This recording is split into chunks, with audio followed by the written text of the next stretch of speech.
So, does fast charging actually damage your battery? What's really the best way to charge your phone? Does battery wear make your phone slower? And at what point should you actually consider replacing your battery? Today, let's run an experiment to find out the answers. First, we prepared 6 iPhone 12s and divided them into a fast charge group and a slow charge group.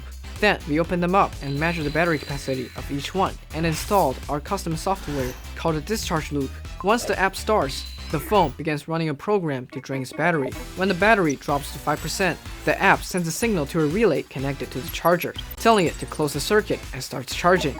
Once the phone reaches 100%, the app tells the switch to open again and stop charging, then starts draining the battery again, repeating the cycle endlessly. Since each cycle charges and discharges about 95% of the capacity, we count that as a 0.95 of a full cycle. After 500 cycles, we open the phones again and re-measure their battery capacities. If the fast charge group shows significantly more capacity loss than the slow charge group, then we can say fast charging does hurt the battery more.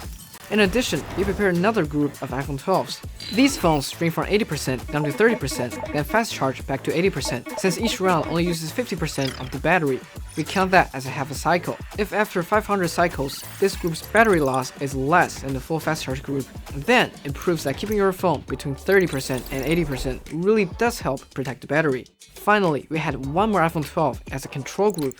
This phone didn't go through any charge cycles. We only measured its capacity at the beginning and end to rule out the effects of time and other factors. On Android, we set up the same test groups, but for fast charging, we used the iQ7 with 120 watts, and for slow charging, we used 18 watts. To keep the experiment running smoothly, we built an anti-crash device. If our discharge app crashes, this device detects the screen color change and reopens the app automatically. All the phones used in this experiment were purchased through official stores. We didn't communicate with any brands, so the results are completely independent. Running a test like this takes about 6 months, so if you could give us a like, we'd really appreciate it. Before the test began, just to prove we were really doing this for a long time, we planted some plants.